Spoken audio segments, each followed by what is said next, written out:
Amén. Como todos sabéis, estamos en la serie sobre los nombres de Dios que a mí me está bendiciendo un montón. El nombre del Señor es torre fuerte y los justos corren a Él y serán salvos. En Proverbios 18:10 dice eso. Y luego Salmo 27 dice, algunos confían en carros y otros en caballos, mas nosotros en el nombre del Señor nuestro Dios confiaremos. Entonces hemos visto que en la Biblia Dios se revela con muchos nombres diferentes. Es solo un Dios, pero se revela a nosotros de muchas formas. Y los nombres de Dios representan su naturaleza, sus atributos. Los nombres de Dios que encontramos en la Biblia nos hablan acerca de las cualidades de sus características. Y cada nombre nos aclara una faceta de quién es y qué requiere de nosotros. Como dijo Giovanni el domingo pasado, aprendes a cómo relacionarte con Él cuando entiendes sus credenciales. Y es verdad, me gustó eso. Vimos Elohim, que es el Dios creador, que tiene que ver con sus obras, con lo que Él hace, su poder creador, poderoso, glorioso creador. Yahvé, el yo soy, el que existe por sí solo, autoexistencia, revela quién es y revela sus atributos. Y Él se revela a su creación. Adonai, vimos Señor, Maestro, Dueño. La semana pasada El Shaddai, Todopoderoso, todo suficiente. ¿Cuántos de vosotros la semana pasada cuando entrasteis en oración os acordasteis que os estabais acercando al todo suficiente? Yo necesitaba esa palabra la semana pasada, el todo suficiente, que tiene todo lo que necesitamos. Esta mañana vamos a ver el nombre de Yahvé. Yahvé Nisi, un nombre compuesto, Yahvé y Nisi. Hay muchos nombres, vamos a ver muchos nombres compuestos, Yahvé y otro nombre. A ver, nos vamos a repasar el significado de Yahvé. Es el yo soy, el autoexistente, ¿no? Yahvé, Dios que nunca cambia y el Dios que se revela a su pueblo. Entonces, Yahvé y un nombre, Yahvé y una revelación de quién es a su pueblo. Y vemos que Dios, cuando la primera vez que se reveló como Yahvé fue a Moisés, Dios de existencia propia, cuando se revela Yahvé Nisi es a Moisés, el Dios de existencia propia, el Dios de pacto, y el nombre Yahvé es el más común, el que siempre vive y el que tiene vida en sí mismo. Y la palabra hebrea Nisi, una explicación breve, es un estandarte, mi protección, mi victoria, mi bandera.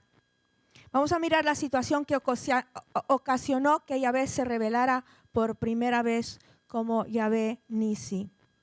Es importante en la Biblia cuando algo se menciona por primera vez, es importante ese pasaje, porque ahí es como lo explica bien. Y luego cuando lo menciona en capítulos después, en libros después, ya como que ya ha descrito lo que es. Entonces, por primera vez habla de Yahvé Nisi en Éxodo 17:15, dice, y edificó Moisés un altar y le puso por nombre, el Señor es mi estandarte.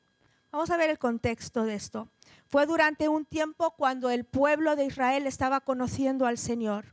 Él se estaba revelando como el Todopoderoso. Los había liberado de Egipto, les había hecho pasar por el Mar Rojo, les había dado maná, habían encontrado a Yahvé en cada circunstancia. Y ahora en Éxodo 17 están en un lugar que se llama Refidim, pero no había agua y se olvidaron de todo lo que Dios había hecho antes. Es fácil, ¿no? Cuando entras en una prueba difícil, se te olvida todo lo que Dios ya ha hecho por ti. Por eso es tan importante recordar lo que Dios ha hecho. Y se quejaron contra Moisés, contra Dios, y dice, y porque tentaron al Señor diciendo, ¿está el Señor entre nosotros o no? ¿Has dicho eso a veces? A ver, ¿estás o no estás, no? ¿Qué pasa? ¿Está Dios entre nosotros o no? Pero sí estuvo y trajo agua de una roca y calmó su sed. Si quieres leer esto, puedes ir y puedes leerlo en Éxodo 17. Versículo 8. Estamos todavía en el contexto. Entonces vino Amalec y peleó contra Israel en Refidim. Justo cuando las cosas parecían que mejoraban, ya tenían maná, ya habían bebido, ya estaban tranquilitos, las cosas iban mejor. Y yo creo que todos podemos identificar con esto, ¿no? Justo cuando parece que las cosas calman, viene Amalec con ganas de bronca. ¿Quién es Amalec? Amalec era el nieto de Esaú y los amalecitas eran sus descendientes. Esaú era el hermano de Jacob, fueron los hijos de Isaac y Rebeca. Jacob y su madre tramaron una manera de engañar a Jacob, que era ya mayor, para robar la bendición de su hermano, del primogénito, que era Esaú. Y desde entonces había enemistad entre ellos y sus descendientes. Entonces, Amalec fue el primer enemigo al que se enfrentó Israel después de salir de Egipto. Y eran numerosos, eran fuertes. Y tampoco jugaban de forma limpia. Cuando vemos en Deuteronomio 25:17, Moisés está hablando y dice: acuérdate de lo que te hizo Amalec en el camino cuando saliste de Egipto. Cómo te salió al encuentro en el camino y atacó entre los tuyos a todos los agotados en tu retaguardia, cuando tú estabas fatigado y cansado, y él no temió a Dios. Entonces dice que este era un enemigo que no iba así de frente, pero encontraba a los cansados, a los que estaban por ahí, ¿no? Y los atacaba. Entonces vivían en las proximidades de Refidim y decidieron que no iban a dejar pasar el pueblo de Dios. Se oponían a los propósitos, a los planes de Dios, y aunque parece que al principio atacaban a los débiles, aquí vemos que ya en esta batalla ya vienen del frente, es un ataque frontal al pueblo de Israel. Éxodo 17:8-10. Vamos a leer ahí. Entonces vino Amalec y peleó contra Israel en Refidim, y dijo Moisés a Josué: escógenos varones y sal a pelear contra Amalec. Mañana yo estaré sobre la cumbre del collado y la vara de Dios en mi mano.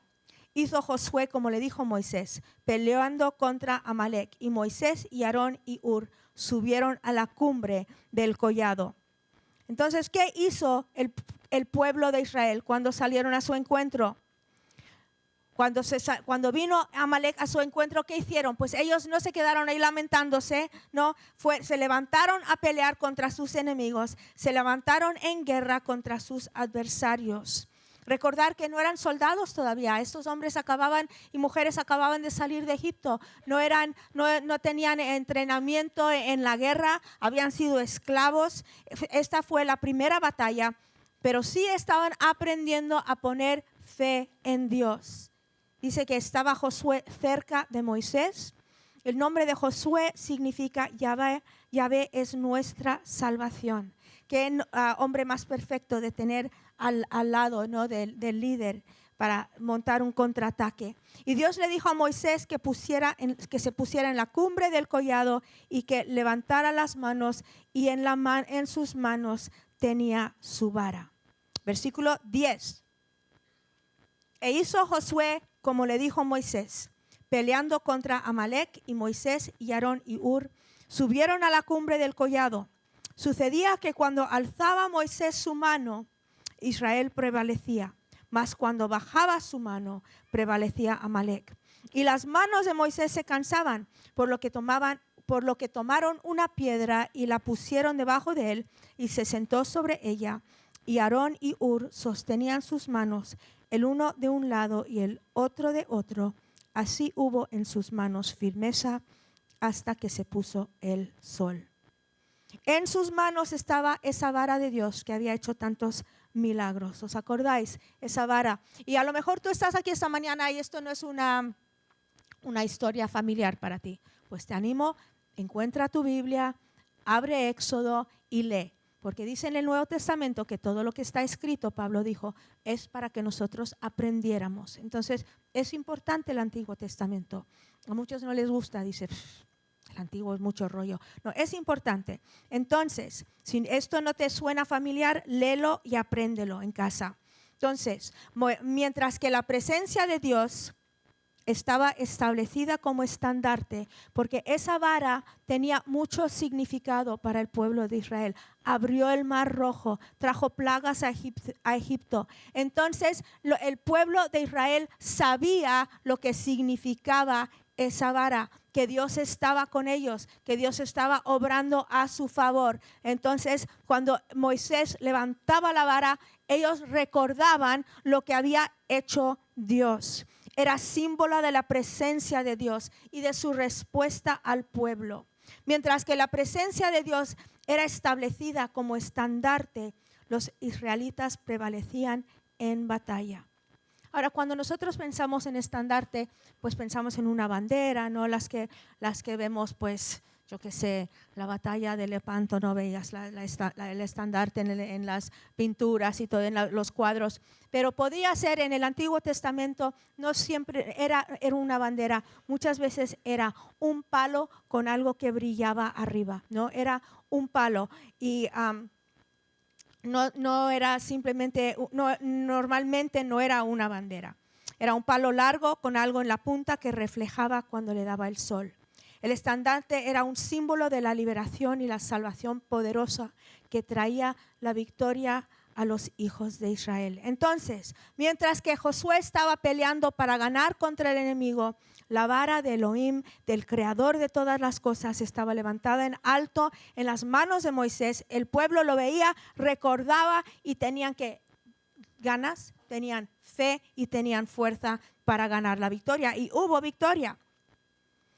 Tú y yo también podemos proclamar: Dios es el victorioso en mi vida, y levantamos en alto todo lo que Él ha hecho por nosotros. Cuando nosotros levantamos lo que Él ha hecho por nosotros, podemos confrontar las batallas de la vida con confianza y con valentía. Entonces la vara, la bandera, recordaba al pueblo de Dios que Dios todo lo que Dios había hecho por ellos, y les daba fuerza y fe para seguir luchando. ¿Quién es Yahvé Nisi? Es Yahvé nuestra victoria. ¿Qué es nuestro estandarte? Es la cruz.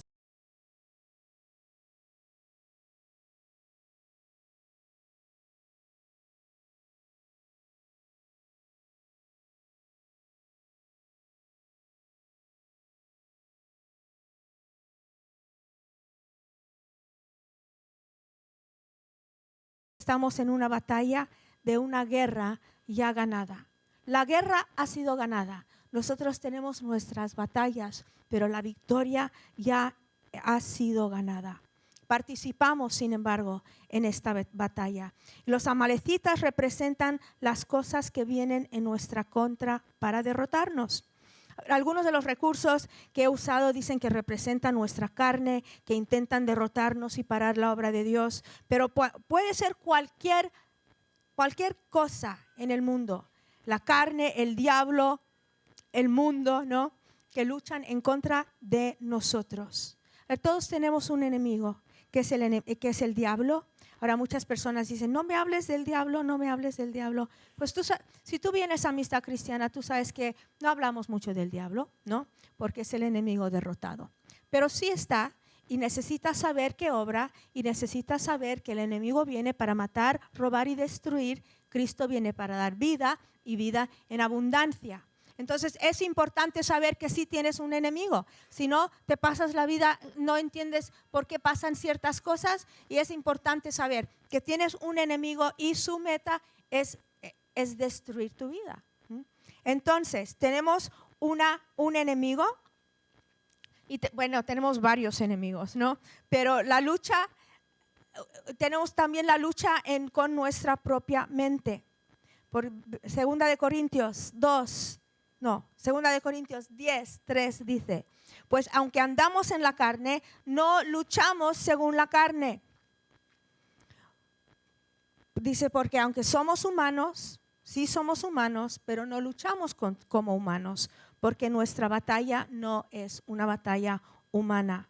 Porque las armas de nuestra contienda no son carnales, sino poderosas en Dios para la destrucción de fortalezas, destruyendo especulaciones y todo razonamiento altivo que se levanta contra el conocimiento de Dios y poniendo todo pensamiento en cautiverio a la obediencia de Cristo. Dice que hay fortalezas y que nosotros necesitamos destruir. Murallas altas, difíciles de penetrar. Y estas fortalezas se destruyen con la palabra de Dios, destruyendo especulaciones y todo razonamiento altivo que se levanta en contra del conocimiento de Dios. La batalla de la guerra espiritual solo se gana aprendiendo y aplicando la Escritura. Se gana aprendiendo y aplicando tu identidad en Cristo. Se gana aprendiendo y aplicando la obra de la cruz en tu vida. No lo puedes ganar intentando ser fuerte, no lo puedes ganar intentando ser inteligente, no lo puedes ganar intentando ser positivo, no lo puedes ganar de mil formas. Es con la palabra de Dios, es con la sangre de Cristo, es con la obra de Jesús en la cruz, es con tu identidad y con estas cosas aplicadas a tu vida que empiezan a formar parte de quién eres. Entonces reconoces al enemigo y derrotas al enemigo. La batalla de la guerra espiritual solo se gana aprendiéndolo, aplicándolo, levantando nuestros ojos a la bandera de victoria explicada en las Escrituras. ¿Cómo confrontas el error? Lo confrontas con la verdad. Y para conocer la verdad tienes que pasar tiempo en la Escritura. Algunas personas piensan que cuanto más espirituales son, menos realmente necesitan ya la Biblia. Hay gente que dice, uy, sí, yo también leía la Biblia mucho como él cuando yo era nuevo. Como que ya no lo necesita, lo necesitamos más que nunca. Lo necesitamos más que nunca porque nos dormimos y nos dormimos. Entonces, necesitamos pasar tiempo en la palabra. Y aquí voy a hacer una cosa que digo mucho, porque muchas personas no pasan tiempo en la palabra porque piensan que tienen que pasar 1 hora, 2 horas, 3 horas, entonces no pasan ni 5 minutos. Empieza con 5 minutos. ¿Cuándo te levantas? Ya no hay realmente excusa porque tienes en tu teléfono tienes la Biblia entera.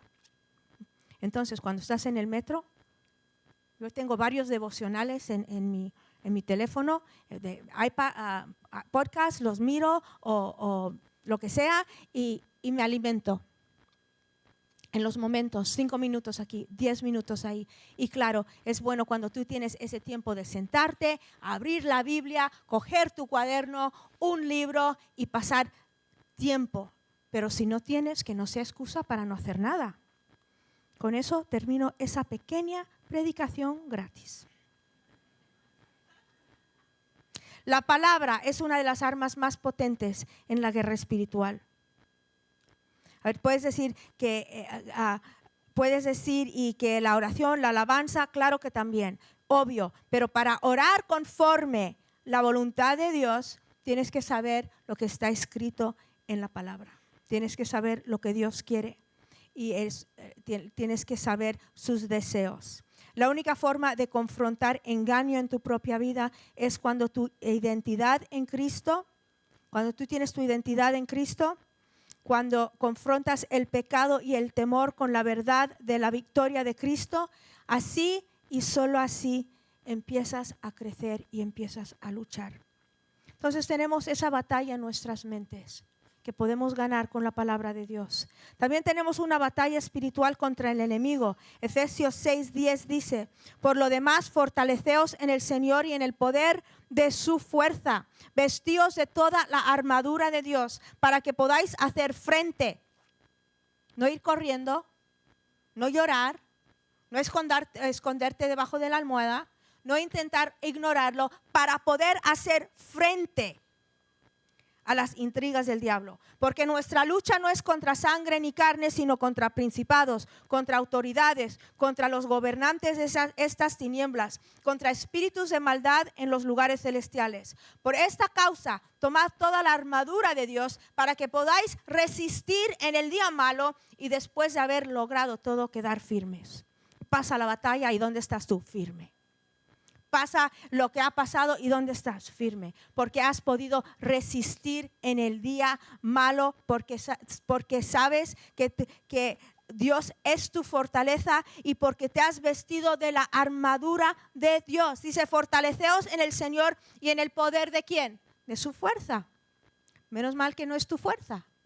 Menos mal que no es mi fuerza, porque yo no soy muy fuerte, pero Él sí. Esta aquí usa esa metáfora de la armadura de un soldado romano en los tiempos de Pablo, ¿no?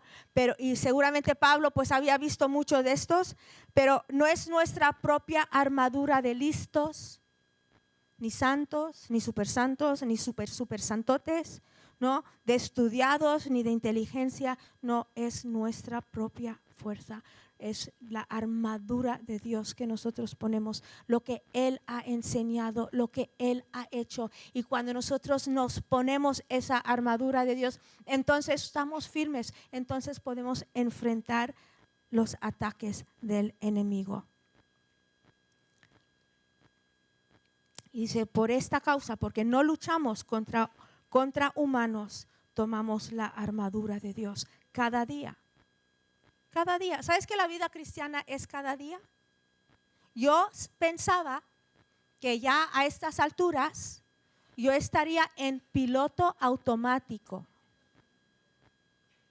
Pero no. Cada día yo tengo que creer. Cada día yo tengo que resistir. Cada día yo tengo que ganar por lo que Cristo ha hecho. Ya no puedes relajarte. Dice, y si te relajas, mal asunto. Porque el enemigo dice, mira, como los de Amalek, estos están atrás, están cansaditos, están fatigados, ya no están con el grupo. Ya han dicho, y ¡ping! ¿Qué pasó con fulanita? No sabemos. Entonces, cada día, nadie te lo puede hacer por ti. Lo haces tú. Aprendemos y entendemos la naturaleza de esta batalla, de esta protección divina, para que podáis resistir en el día malo y después de haberlo logrado todo, quedar firmes. El día malo. Aquí parece que nos prometen un día malo, ¿no? Dicen, cuando viene el día malo. Viene el día malo, no sabemos cuándo, pero estamos preparados. Mantener la postura de batalla. Hay personas que se creen muy fuertes hasta que viene el día malo. Mucho amén, mucho aleluya, mucha palabra, ¿no? Como periquitos, pero viene el día malo y se vienen abajo. Entonces, ¿qué era eso? No era una realidad en sus vidas, no era algo que ellos sabían de verdad.